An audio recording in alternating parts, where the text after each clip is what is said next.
Sound check. Sound check. All right. So, all right, Wesley, if you can hear me, okay, okay, at 10, good, good, good. Miss Rasdale, you can hear me, okay? Malak family, 100, awesome, awesome. Want to get a good sound check. Appreciate it, you guys.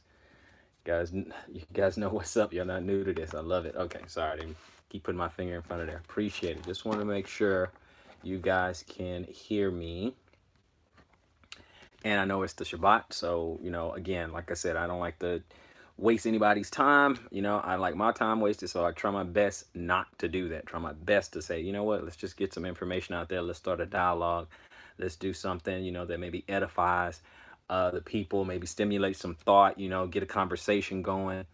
That's my goal. That's my goal of doing it. That is my goal. So before we even get started, um, like, share, subscribe, hit the subscribe button, hit the notification bell. That way, whenever we pop up some of these live streams, I want you guys to be able to catch some of it. Also, I want to, in fact, what I'm going to do right now is I'm going to put the email in case you guys have questions. Obviously, you can ask questions on the live stream, but I'm talking about when the live stream is not going and you're like, you know what? I want him to touch on this topic. You guys go ahead, send me an email, and I'm putting it in the chat right now. Okay, there we go. So if there's any questions or any topics that you guys want me to hit on, touch on, whatever, just you can send it to that email. Obviously, you can ask your questions right here in the chat. That's not a problem at all. But when it's down, or you never know when a question may pop into your head. Something pops up. Hey, drop it in my email box. We'll answer it either in the email, or I'll answer it in a video if it's something that'll be good to edify more than one person. Because a lot of times you may have a question, but other people might have the same question as well. I do avoid anything that's just where someone didn't have like an honest question, like a real question. They just want to debate back and forth, because you get that a lot. I get that all day, in my inbox, where people just want to pretty much convince and argue and go back and forth. And I'm really not trying to do that. I'm really just trying to talk to and answer to people who have real questions, right? If someone says, well, why do you believe, XYZ, that type of thing, that's fine. Maybe that person, they may not know why I believe a certain thing of the Bible. They may not know. So that's an honest question. But then at other times, you may have a question, and then you have 32 scriptures, to back up, what you're saying. I'm like, then you don't have a question. You're asking a question, and you giving me your answer, and your evidence for why you believe what you believe. I'm not trying to take that away from you. I mean, hey, if that's what you believe, that's what you believe. That's okay. That's fine. But that's not a question. If I say, hey, what do you think about blah, blah, blah? Because I believe it's and I rattle off, 15 scriptures or whatever. Okay, great. But that doesn't tell me you're confused. You're feigning being confused. You're faking. You're not confused about anything. This is what you think, and this is why you believe what you believe, and really nothing's going to be able to move you off your mark. Okay, that's fine. I'm not coming to you to try to take anything away from you. That's up to you. So, but I try to answer, like, any honest questions. Okay, any honest question. I don't mind a dialogue. I don't mind a little bit of that. But if it's fruitless, if it's getting to the point where that's all you want to do is just debate, just for the sake of debating, then I'm pretty much going to check out, because I just don't have. Don't get me wrong, I participated in some debates. You guys know, I've been on, debate talk for you half a dozen times, different topics and stuff like that. So I don't have an issue with debating. You would know that. I wouldn't go on a debate show if I had an issue with debating. Shabbat Shalom. Tracy belongs to Frank Stockton. Blessings to you and your household. Blessing to you and your head. So I appreciate it. So I don't have a problem with debate. If I had a problem with debate, I wouldn't go on a debate platform, right? So that's just not it. It's just, I'm not going to go back and forth with someone who's convinced. You're convinced. So I'm not going to, I'm just not going to go back and forth like that. I just think there's more constructive things that we can do. I'll put it like that. So, this particular live stream is just really about Stop the Madness. I know there's a lot of uh, information and news and debates that we're talking about, and things in different groups, and a lot of stuff is going on. And there's a lot of misconceptions about, being a Hebrew Israelite. There's issues with the term, Black Hebrew Israelite. And I have some problems with that. I have some problems with that. And I want to go, and the main focus is, are all Israelites the same, right? But before I do that, I got to set the table and back up a little bit, and I guess cover ground on two things. Okay, one, the term Black Hebrew Israelite, and then two, the transition from Christianity to being an Israelite, right? Some people say Hebrewism, Israelite, Black Hebrew Israelite, stuff like that. Okay, so first, let me just deal with the term Black Hebrew Israelite. First of all, I don't like that term. Let me explain. I understand what that means, right? But in the Bible, there's no such thing as a Black Hebrew Israelite. You're a Hebrew or you're an Israelite. I understand that all Israelites are Hebrew, but not all Hebrews are Israelites. And as a whole, as a community, okay, the majority of the community, we don't call ourselves Black Hebrew Israelites. We just say Israelites. We might say, hey, we're Israel. We're Israel, or we're Israelites. If you're Israelite, bloodborn, obviously, then the Hebrew part is a given, right? You can't be an Israelite and not be a Hebrew, right? You can be a Hebrew and not be an Israelite. But we don't go around, we don't just say, hey, the people who are Israel and know that they're Israel don't refer to ourselves as Black Hebrew Israelites. Okay, so we just don't do that, right? Now, first and foremost, we have to understand that being an Israelite, shalom, shalom, Frank Stockton, shalom, blessings to you and your household. One of the things we got to understand is, first and foremost, being an Israelite is a race. Okay, it's an ethnicity. Okay, it's like if you're Russian or you're Italian or you're German. It's a race is what it is, right? Now, Israel is a people of the faith. It is a faith, but it's a race first. And really, the term Black Hebrew Israelite has been much maligned because it's been associated with domestic terrorism, right? I did a video talking about Black Hebrew Israelite and people getting targeted and things like that, and it went left really quick. Okay, it went left really quick. A lot of people take exception and things like that, and I think part of it, the execution on my part was a little bit. I think I could have went about it a little bit different. What I mean is that, one, my condolences should have went out to the victims of the New Jersey shooting, to the victims first. I did, but it was in the second video. I did one, two, maybe three, but I did more than one video on it, and I did send condolences out, to those who have lost people or whatever. And then those people, those shooters, they're not us. Okay, I mean, Israel doesn't condone what they're doing. Israel doesn't condone going somewhere and open firing on people, or open firing on Sephardic or Khazarian Jews, or Ashkenazi Jews, or what. No, Israel does not condone that. Okay, Israelites, they don't condone that. We don't, as a people, as a whole, we don't promote that. We don't say, hey, go and kill your enemy. No, we don't. No, we don't do that. So that term, and personally, I think is only going to get worse. I'm just going to be honest with you. I think the term is only going to get worse. I'm not saying you should be afraid of the term or anything like that. I'm just saying that, we should be careful, because now that there's a little bit of association, okay, like domestic terror association, it's going to get bad, right? But that's not the whole video. The whole video isn't really about that.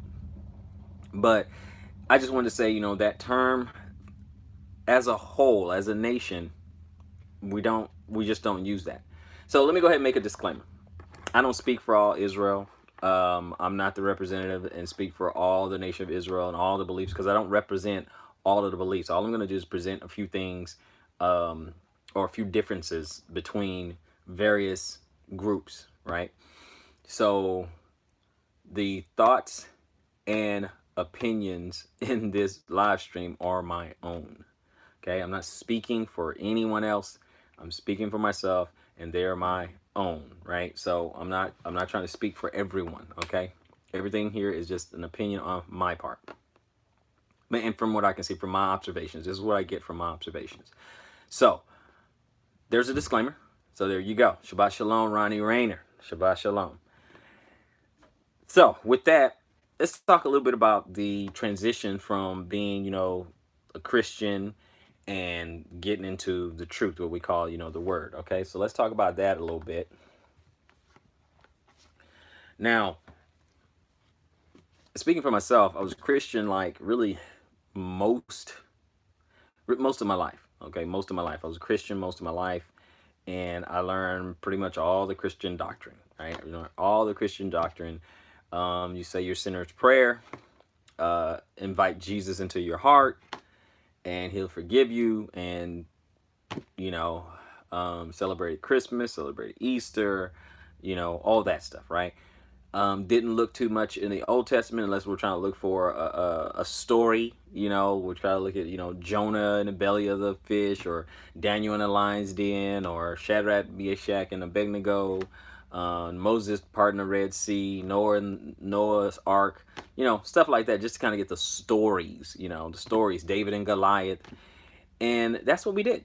That's what, Sunday Christianity was. That's what it was. So after a while, the messages began to get a little stale, because it was the same thing. It was getting to where I can predict everything the pastor was going to say for a while. Okay, I can predict it. I can see it coming a mile away.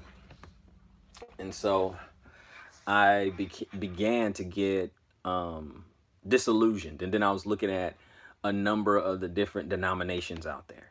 And, if you look it up, I think the number of denominations, they got it up to like more like 30,000 different denominations of Christianity. Now, we're talking about a religion that is supposed to be preaching out of the same book, right? And you get 30,000 different denominations.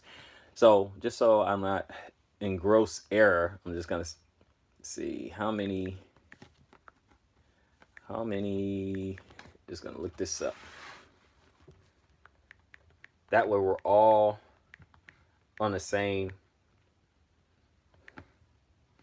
Christian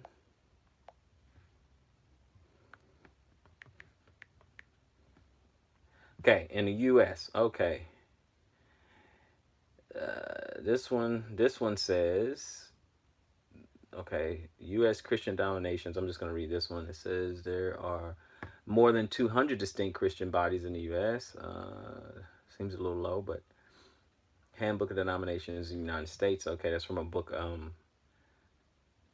in 1994. Let's look at it a little bit more. Let's see what else we have. You know what? I won't say U.S. I'll just say worldwide, because Christianity is a worldwide religion. So let's just be fair about it, okay? So worldwide, okay. Christianity is divided between Eastern and Western theology. In these two divisions, there are 6 branches, which is Catholicism, Protestantism, Eastern Orthodoxy, Anglicanism, Oriental Orthodoxy, and Assyrian. Okay, so you have that. Christian denominations. Let's see how many. All right, let's see if it says it right off the bat. And it doesn't look like it says it right off the bat, but they do got breakdowns. But the major Protestant denominational families are Adventists, Baptists, Congregationalists, Lutherans, Methodists, Pentecostals, and Presbyterians, right? That's the major. Okay, now obviously Catholic is the mother church. Okay, so Catholicism, that is the mother church. So we're just looking at a couple of these diagrams. Catholicism, the Great Schism in the Western Roman Empire happened in 1050. Okay, 1.5 billion adherents, okay, to Catholicism. We know how huge Catholicism is. Let's see in the world. Okay, 2.18 billion Christians around the world in 2010, 600 million in 2019. So we got a lot. And it's still growing. Estimate 10. Okay, that's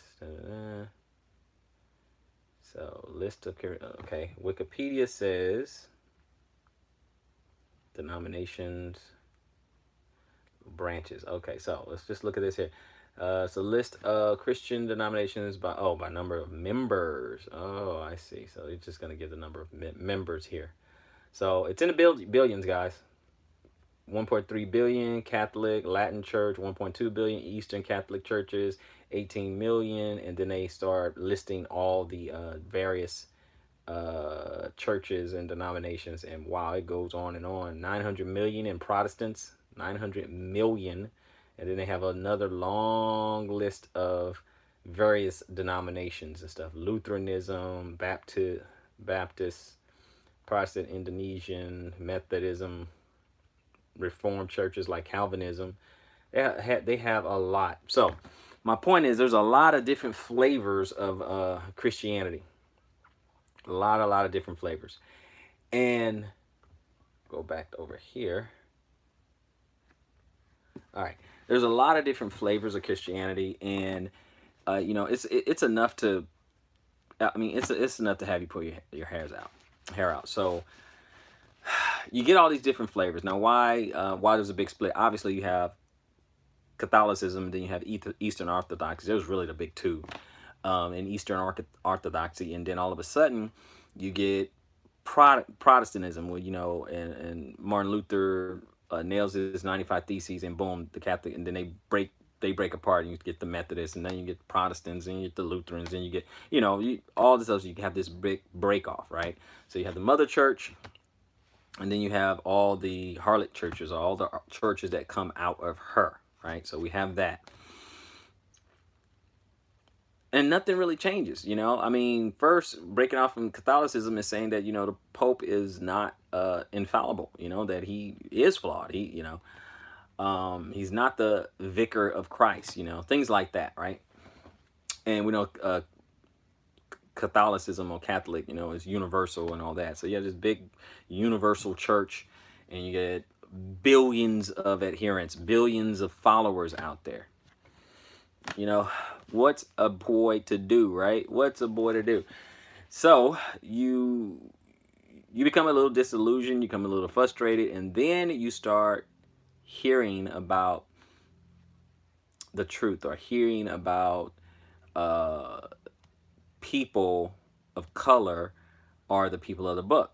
Now, I'm going to tell you a lot. I'm speaking for myself, but I know some people who had the same impression when they heard it. When you say, oh, well, Jesus was black, and, black people are Jews and all that. I mean, even people of melanin scoffed at it at first. And I'm not, again, that's not everybody, but most people that I know, they had the same reaction when they first heard it. They blow it off, or they think people are crazy. And one of the things that happens is that sometimes our first stint, or our first impression, or our first contact with someone who believes in Israel, being an Israelite, and they are people of color, is usually you pop on YouTube, or you see someone on the corner, and they're in particular get up, and all of a sudden, they're yelling and screaming and all that, and it turns off most people. It does. It turns off more people. Now, I know they use it and say, go into the byways and the highways and all that. I know, the scriptures they use to justify, what they're doing. Okay, that's fine. Okay, got it. But I'm just saying, that's the first impression. You go to YouTube and you Google, black Hebrew Israelite, and that's what you're going to get. You're going to get people in Hebrew Israelite garb, or what they believe is garb, and, fringes and turbans and, things like that. That's what you're going to get, right? You're gonna have a militant feel, and we'll get to that a little bit later. But you're gonna feel all that. That's what you're gonna see. That's what you're gonna see. That's what's gonna be there. And so it turns a lot of people off.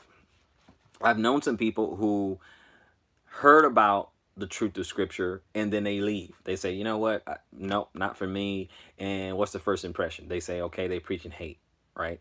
So, you know, that's the impression. So we're going to get some more into some of the differences, right?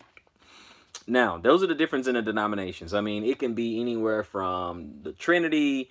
Some people say there's no Trinity. Then you have, and these different denominations, you got pre-trib, mid-trib, post-trib. You got, well, they mostly adhere to the writings of Paul. Women can preach, women can't preach. Wow, among the denominations, so much.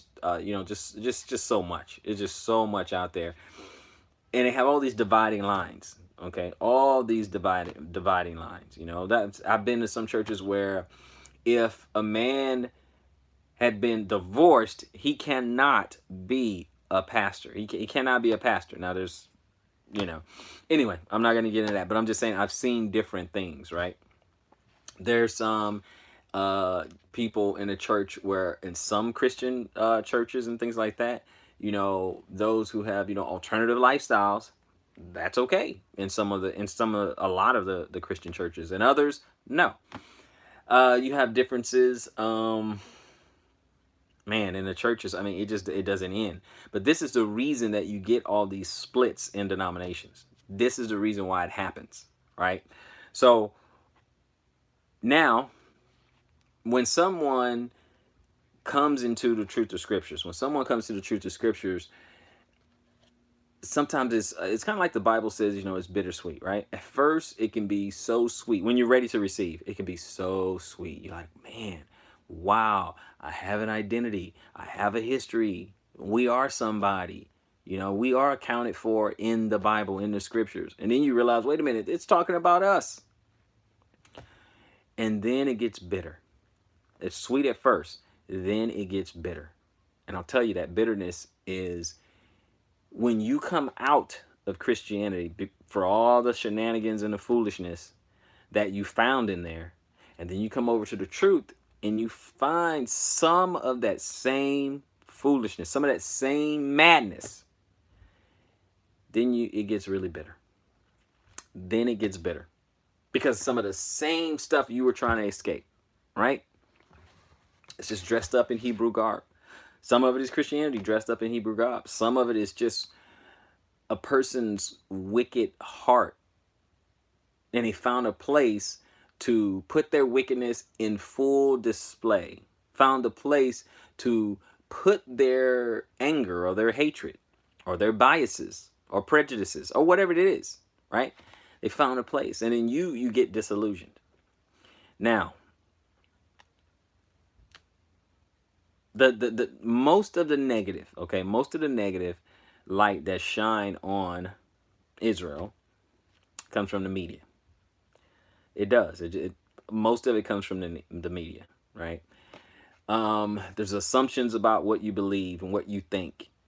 Assumptions that you are an extremist, and that's nothing to be further from the truth. For the most part, no. Most people of this faith, and we call it the way, we call it the faith, okay, we call it the truth, things like that. Most people of the book, they're not necessarily extremists. We're not. But hey, there's always going to be a bad apple in a bunch. So let me tell you the difference between being Hebrew, being Israelite, and a Christian. And I'll give you the short answer. You want the short answer? I'll give you the short answer. The difference between being an Israelite and being a Christian is obedience versus religion. That's the difference. Being an Israelite means obedience. Adhering and coming into the truth is an action. And for the most part, they believe action has to be taken, that obedience has to be taken. It does not discount the Messiah. It does not discount faith or anything like that. In fact, it confirms it. But that's what it means. It means we have to obey. That's the difference between Israelite and Christianity. Now, Christianity has religion, where they have a lot of philosophy around the book. They got a lot of sermons around the book. They can pluck out different stories that I said before. They can pluck out a lot of different stories and try to take out some kind of moral a moral lesson in it or something like that. But that's it. It's mainly a feel good. They usually rely on spiritual or emotional validation. They typically rely on those type of things. And then they also rely a lot on their own reasoning for why they do certain things. They either parrot what has been taught to them for years and years and years, or they rely on their own reason as to why they do something. Okay. And the reason why I say that is because it's not always a point with them that they may have like a lot of scriptures to kind of back up, right? To back up what they're saying. Sometimes it's just parroted. They just parrot what was told to them before. And we got to stop the madness. But that's the difference. The difference between being an Israelite and a Christian is obedience versus religion. There's a lot of philosophy behind the Christian belief. Okay, there's a lot of things that are could be unfounded. A lot of things that are untrue. A lot of things that may not have any evidence whatsoever. So it's kind of like when the scripture says, just keep heaping it up, or just keep piling it up, So that's what typically happens, right? Now, let's talk a little bit about the Hebrew camps out there. So the Hebrew camps, there are a lot of different camps, just like Christianity has a lot of different denominations. Unfortunately, Israelites have a lot of camps. And that's unfortunate because the same things that you're going to get with a lot of Christian denominations, you're probably going to get with Hebrew camps, right? So, and that can be unfortunate. But where did a lot of it begin, right? Well, a lot of it began in the One West doctrine, right? The One West branch, and of course, that's based out of New York, and is from the street that first church, that One West church was on. And I'll read over here what it says over here online. This one I just got with Wikipedia. I just got that, so take from it what you will. But it says the One West Camp is a subdivision of Black Hebrew Israelite groups that believe in the Old Testament, the New Testament, and the exclusive identification of the 12 tribes of Israel with ethnic communities of African or native descent in the Americas. The movement is named after its first grouping, which was located on 1 West 125th Street in Harlem in New York City. Then known as the Israeli School of Universal Practical Knowledge, the movement has since splintered into numerous camps, including the New York-based Israelite Church of God in Jesus Christ and the Pennsylvania-based Israelite School of Universal Practical Knowledge. Hebrew Israelite camps related to the One West camp do not consider themselves Christians and deny the Trinity. Okay, that's true. The founder of the first grouping and the movement was Eber ben Yamin, also known as Abba Bivens, who quit the Judaism-related Commandment Keepers of Harlem in 1969 to start a group based on the 12 tribes doctrine that had a more negative view of normative Judaism. And the Southern Poverty Law Center has stated that the extremist fringe of the Hebrew Israelite movement is black supremacists, and has labeled numerous One West camp groups as hate groups, as well as the Nation of Islam related Nation of Yahweh. One West camp groups are known for open air preaching and protest. That's exactly what you see. You go to YouTube and you use just that generic Black Hebrew Israelite or Hebrew Israelite, you're going to see most of them Hebrew garbs, open air preaching, and just going in like that, and attracted media attention with the January 2019 Lincoln Memorial confrontation, which include a small New York based group. The great majority of Black Hebrew Israelite groups outside of the One West camp and Nation of Yahweh do not share these beliefs. That is true. I got to give them credit for that. Now, also, you hear me saying that, Black Hebrew Israelite groups out there, they are very, militant and spew hate and all that. And that's not true. That's not a true statement. They don't all do that. It's just that when you look at a search results, whether it be, Google or YouTube or something like that, the top search result, that is what you're going to go to. So that's going to be the impression that most people get.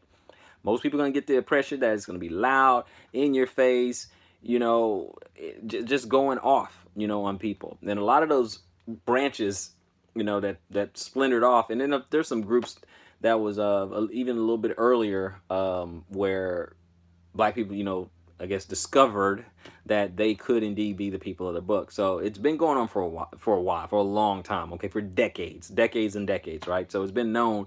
It's just that now we have, advancement like internet, things like that. We can find information a lot quicker, right? So before, you had to do some serious, deep research, right? Before. But of those camps, right, you have ISUPK, right? Israel Church of God in Christ, IUIC, GOCC, GMS, which is Great Millstone, and on and on. You got so many, and I just named some. I just jot down a few, right? And these are the camps, right? Camps. Some of them might have little small schools, school classrooms, things like that, where they would teach a class or something like that. But most of the time, what you see them open air preaching, right? Most of the time. That's not to say they don't have a camp somewhere. Some of them don't. They are just open air preachers and that's it. Some of them actually have classrooms and they use the street corners as a platform or a way to get people to the classroom if they want more information. So it just depends, right? So you have camps, but you also have ministries, right? Where the ministry, they don't do open air preaching. They are in a storefront. They are in a building. They're somewhere in what they would call their assembly or a tabernacle. They're in some sort of physical structure somewhere giving Bible lessons, right? And some of them are IOG, which is the Israel of God, or the Israel Church of Jesus, or the School of the Hebrews, or the House of Jacob, or Straightway Ministries, where they're in a physical building and there's a teacher or a pastor, someone standing up and actually giving a Bible lesson, right? So, no, all Hebrew Israelites are not the same. Okay, they are not the same. Let's see if there's any references there. Nope. Okay, so they're not the same, and that's one of the things that we have to remember. Okay, now they do have doctrinal differences. This is where different camps and ministries. This is where you can see a line right there. Okay, they have doctrinal differences. Well, what do I mean? Well, a lot of the camps, they believe in the 12 tribes chart. Judah is the Negroes, Issachar the Mexicans or Latinas, or Latinos, things like that, right? They believe in the 12 tribe chart. Other camps do not. They don't subscribe to the 12 tribe chart at all. Okay, at all. Some other camps, they believe in Israel only doctrine, meaning Israel only salvation, meaning only Israel will be saved. If you're not a bloodline Israelite, you won't be saved. That's what some camps teach, right? I can't say all camps believe that, because I know some camps that don't believe that. Okay, period. They don't believe that. A lot of camps believe that Esau is the white man. Not all camps believe that. Some of them don't know, not sure, but they know it's not the white man. Some of them believe it's the white man. Look at it. Are you kidding me? Look at all the atrocities that have happened. Look at Esau. Go look at Obadiah, what the Most High said he's going to do with Obadiah and all this, right? And they believe it's somehow Esau started co-mixing with the Europeans or something like that, and they're white and all that. Then there's others who believe that the Arabs are Esau. I encourage you to go and check it yourself.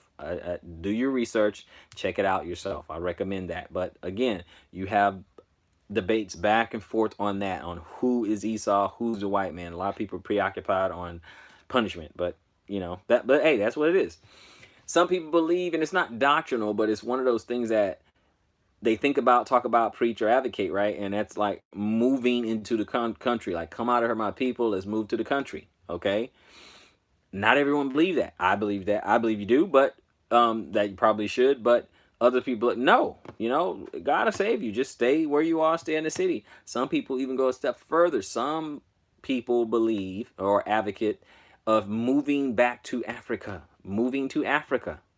Okay, that's a thing. That's a thing. That's a movement as well. So not all Israel are alike. Not all of them think the same thing. Okay, point blank, it's not. So moving to a country or moving to Africa. Okay, some Hebrew Israelites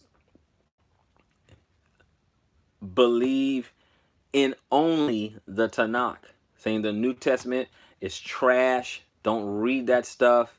It's false. Jesus is an idol. You know, Paul's a false prophet. Don't believe it, and all that. Others are, if you guys will accept the term, you know, messianic. You know, Shabbat Shalom, Grant Hill. Shabbat Shalom. Some are messianic. They believe in the Messiah. Okay. Some people are language Nazis, right? They're gonna start using different name. You know, they'll start using in different language. They'll be like, okay, no, it's Shalom, Shalom.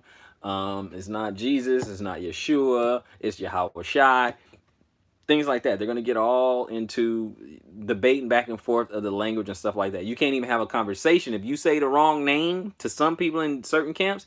You say the wrong name, that's gonna be a point of contention right there. Oh, wait, hold on, brother, You know, the Most High, you know, that's Yahuwah, that's Yahweh. You know, I'm telling you, you know, but they don't all believe the same thing. Okay? Um, you from that, you have the Tanakh only, you have the Messianic. Some camps is maybe not be doctrinal, but they believe in lofty titles. Okay, some camps. I'm just a teacher. I'm just brother. That's it. I'm brother so and so. I'm teacher so and so. Other camps, they're going to believe in titles. They're going to be deacon and bishop and well, pastor's not a lofty title, so you know, I'll excuse pastor. But it's going to be deacon and bishop and, you know, and elders. Elders not really in my opinion, I don't think elder is a lofty title, but you get my point. They believe in these titles, you know, in general, and your soldier and your captain and your lieutenant, because you got the captain this and general that and bishop this and moray that, and you that's not all the same. Not all the same. They're just all Israelites are not the same. Some are very militant. Some of them are very, very militant, right? Very serious, very militant, very hair trigger, just ready to go. Okay, they're ready to go. Always ready for war. Very militant, you know, and angry. You know, very militant and angry, but you know, that's how it is. So all of them are not the same. Some believe strongly in the garments, you know, wearing the fringes and the miters and you know, and it's a lot. Not everyone. See, the average Hebrew Israelite, and I'm talking about people actually who, you know, identify as an Israelite, you wouldn't know him walking down the street. You wouldn't know him.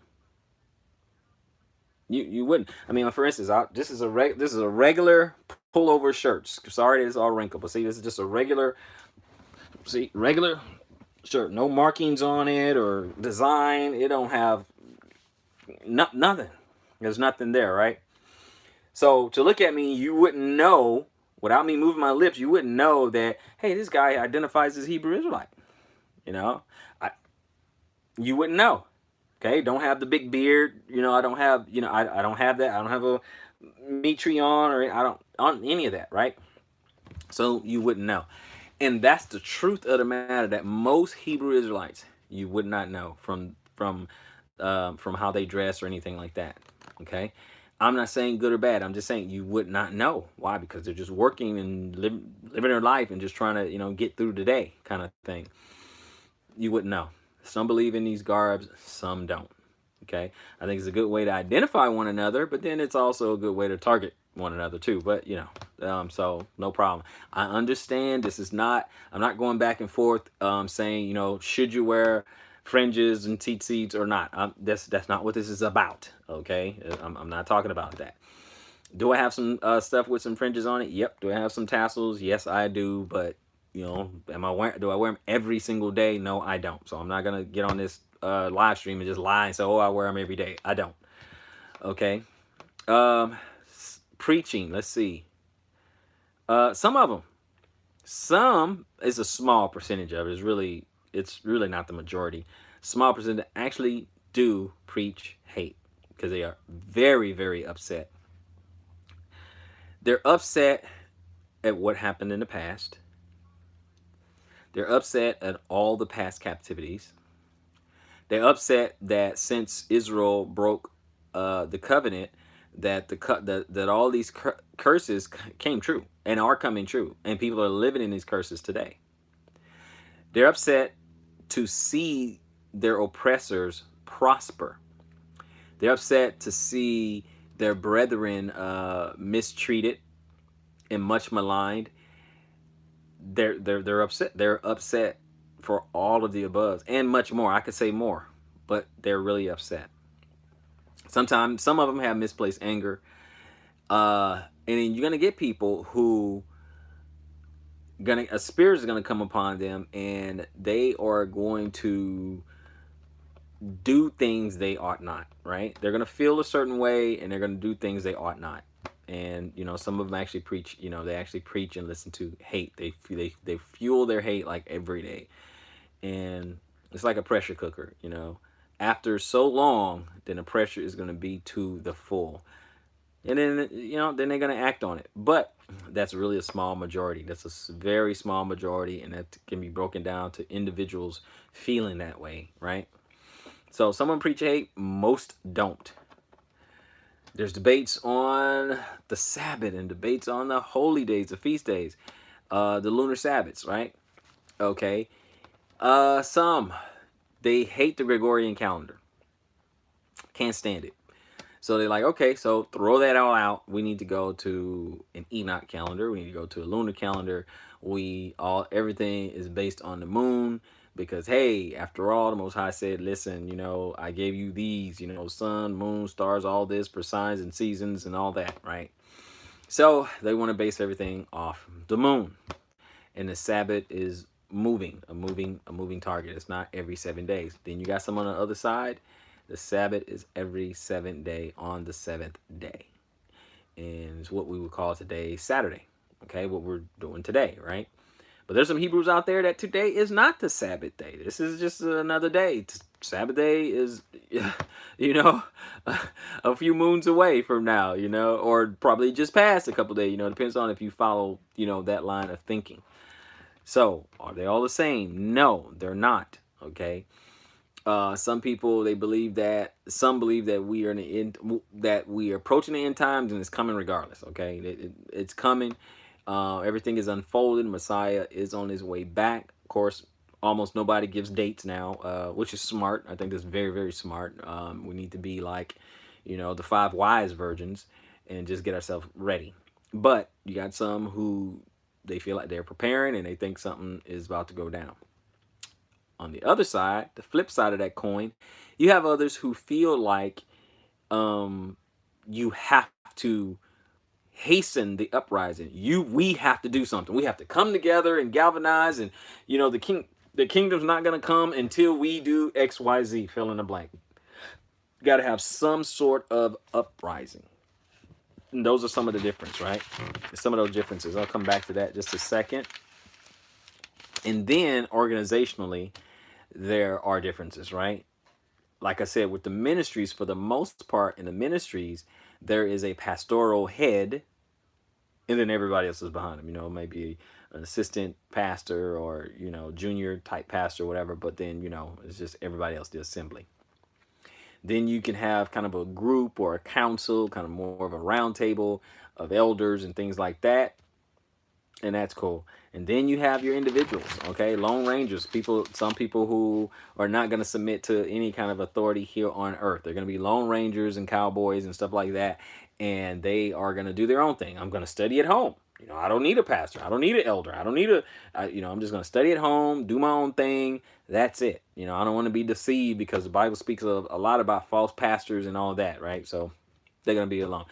They're going to be by themselves. So on the one hand, you have the Most High actually gonna send some Jeremiah 3:15 pastors, and then on the other hand, you got people who look at the scriptures that say, beware of false prophets, right? So every it's different. It's different. So no, Hebrew Israelites are not all the same. Israelites are not all the same. Are you guys following what I'm saying? Are you getting me so far? Are we going? I mean, it's a lot of stuff to unpack. Are you guys getting me?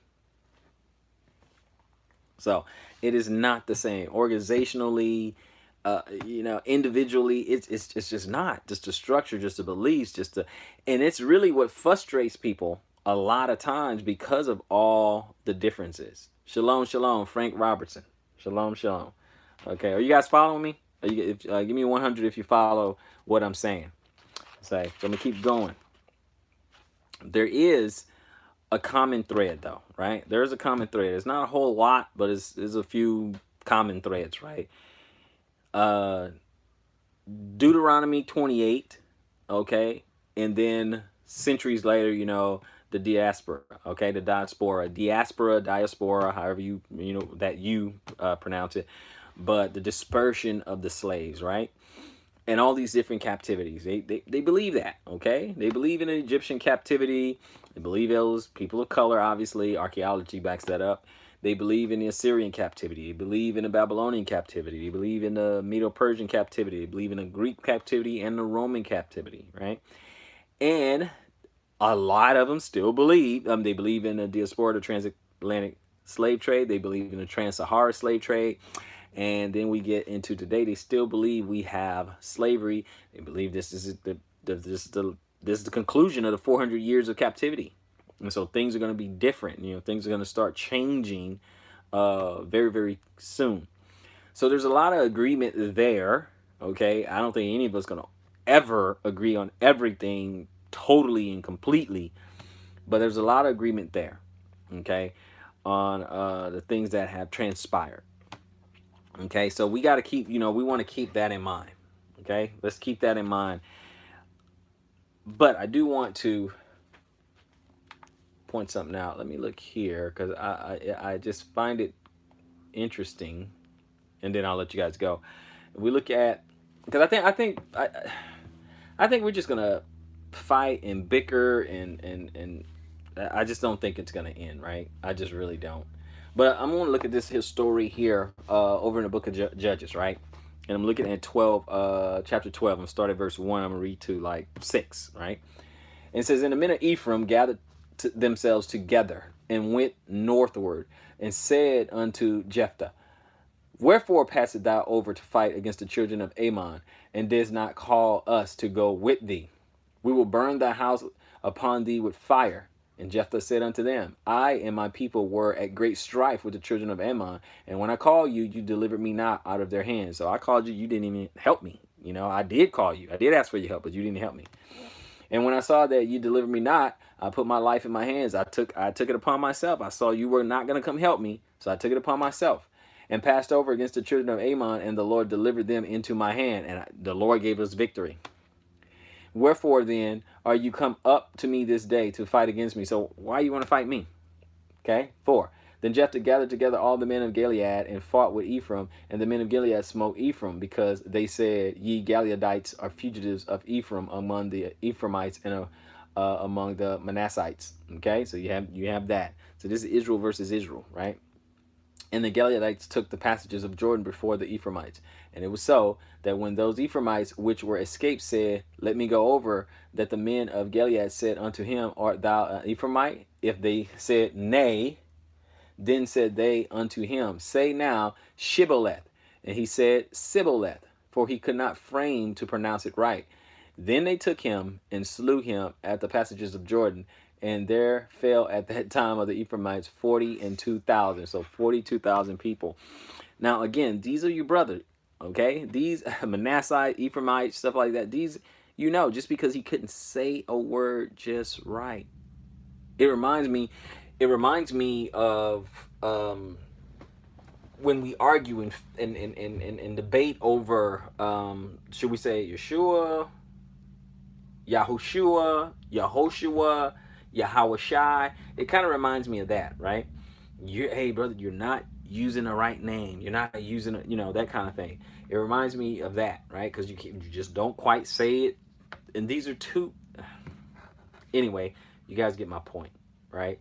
So I just don't think Israel's going to come together in its fullness. Okay, I don't think it's going to happen until the Messiah, because we're always going to have some sort of difference. There's always going to be some sort of ego, somebody who's going to think either they should be the leader or the head, that everyone should bow down and pay homage to them.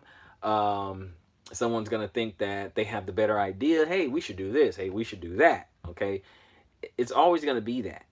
It's always going to be that. It's going to be someone maybe abusing their power. It's going to be someone who just disagreed. Just because you're the leader, I'm not saying, hey, you're wrong automatically. I'm not saying that, okay?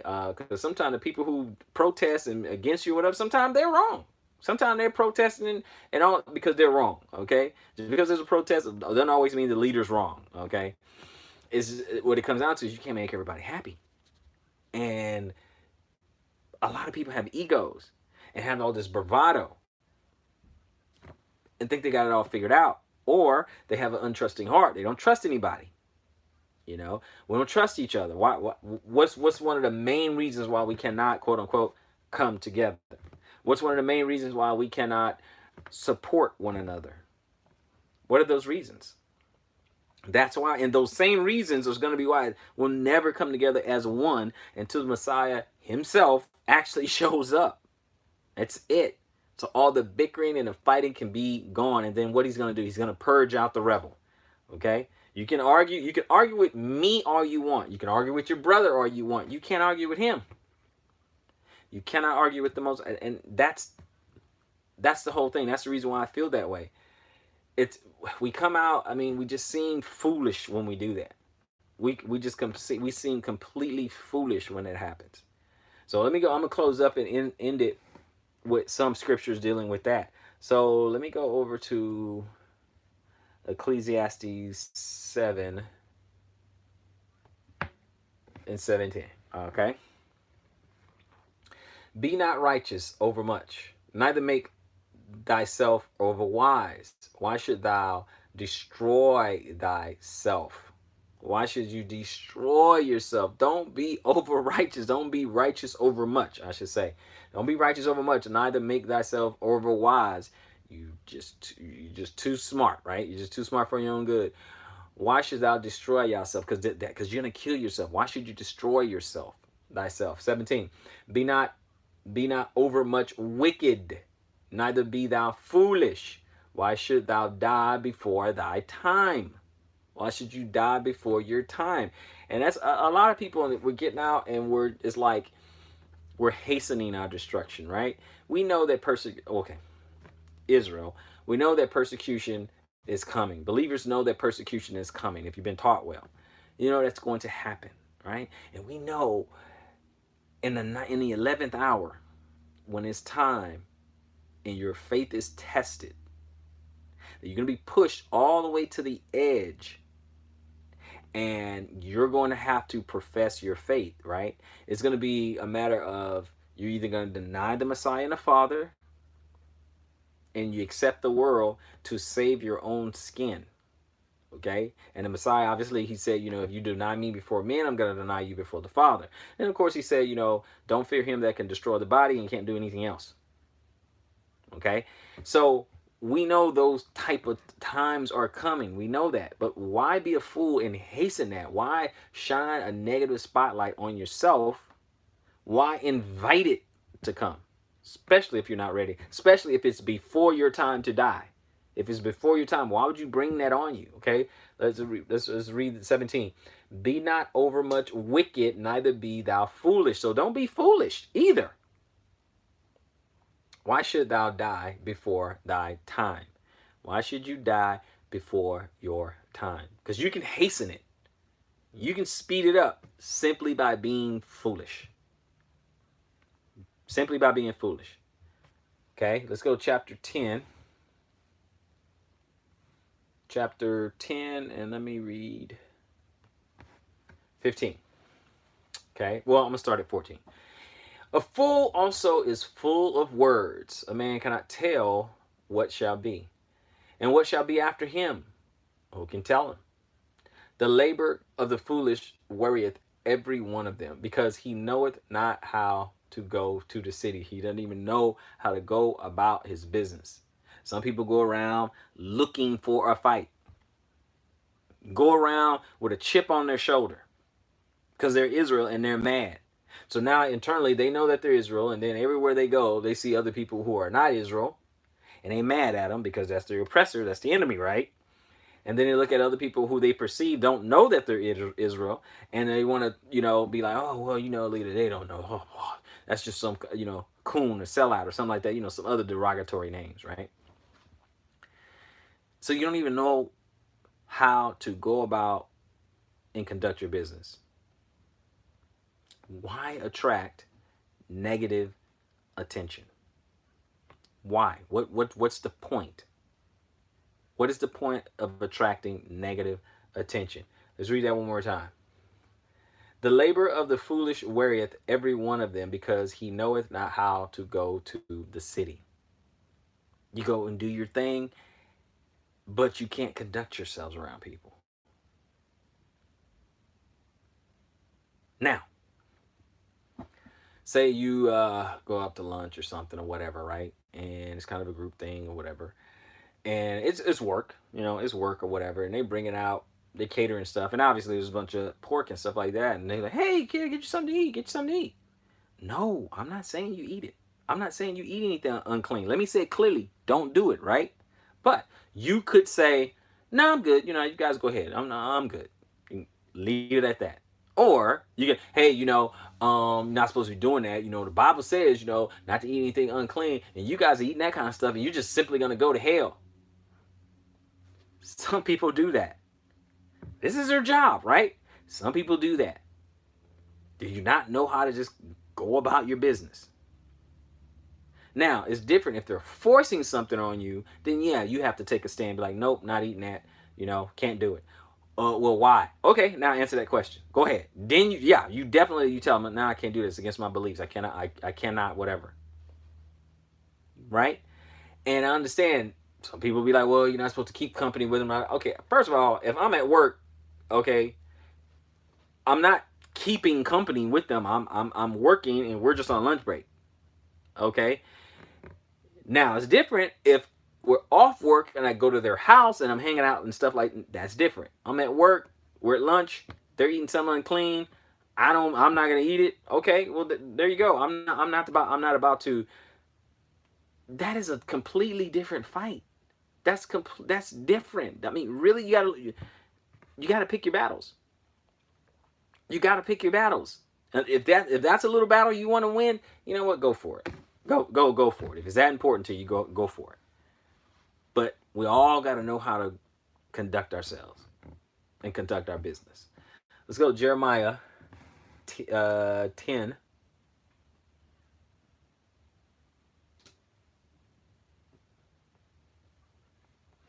let me get verse 8. Okay. But they are altogether brutish and foolish. The stock is a doctrine of vanities. Okay, a doctrine of vanities. It's us. Vapor, breath, vanity, vainly. Okay, something unsatisfactory.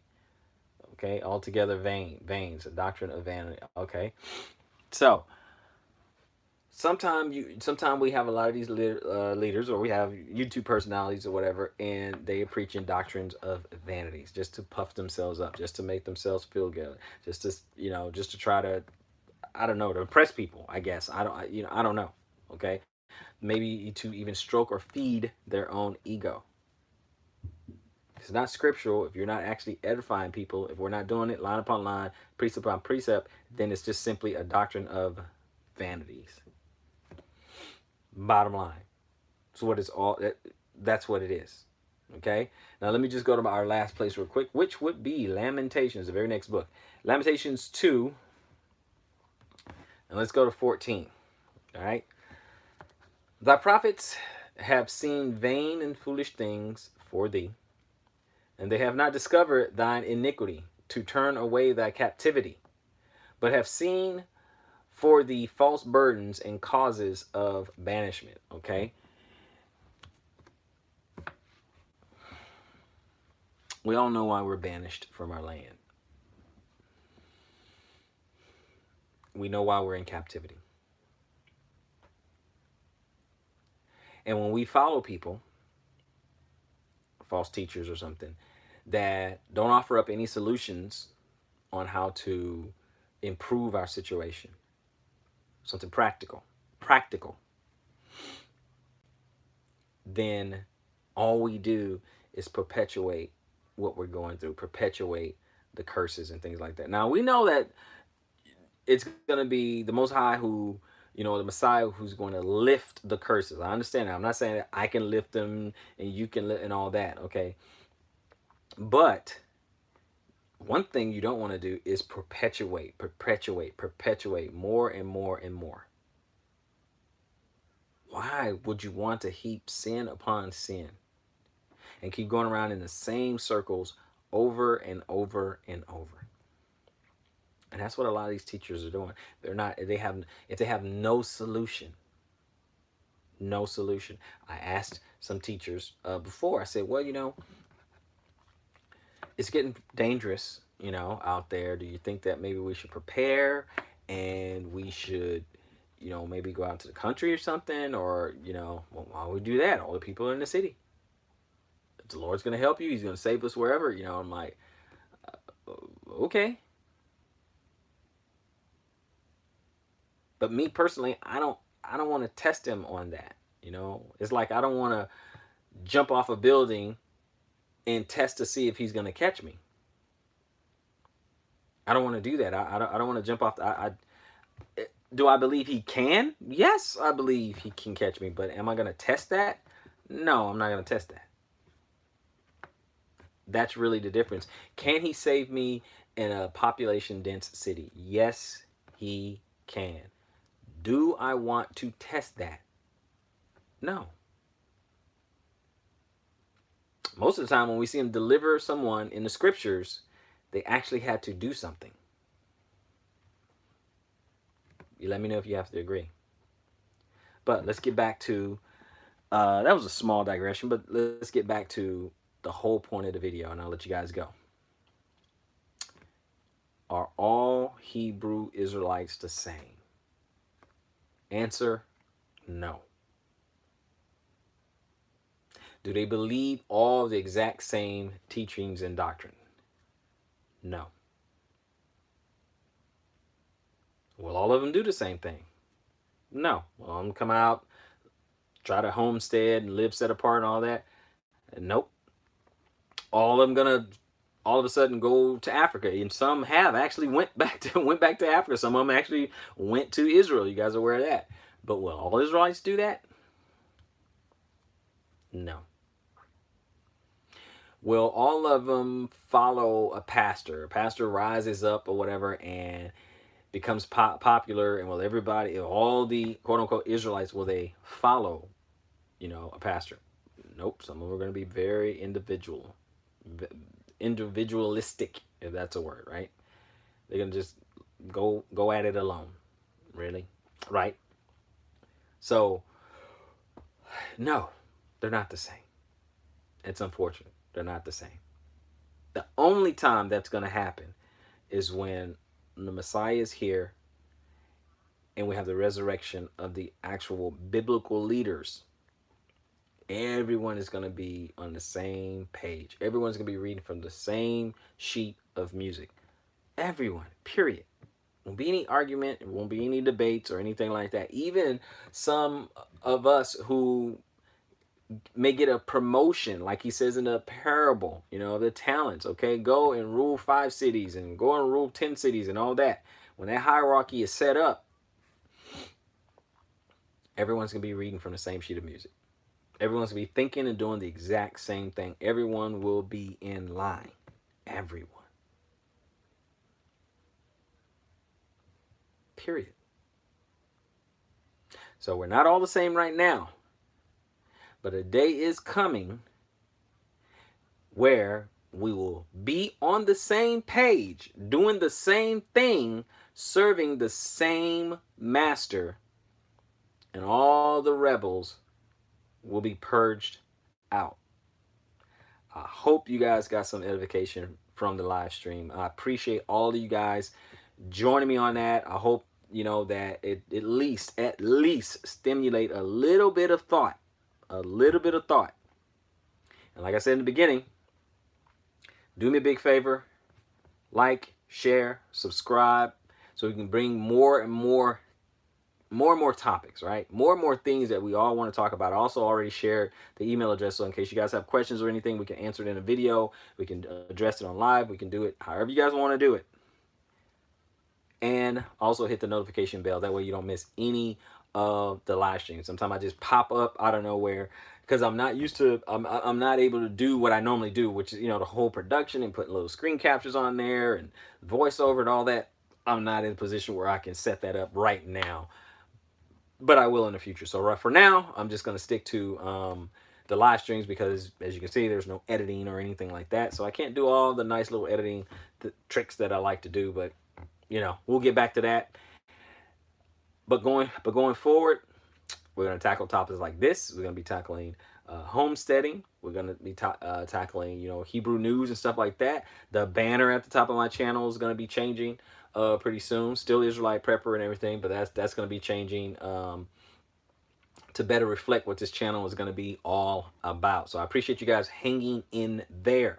So if you guys have any questions, ideas, suggestions, anything that you want to share with me, please feel free to do just that. Enjoy the rest of your Shabbat. Shalom. Blessings to you and your family. Israelite Prepper. See you next time.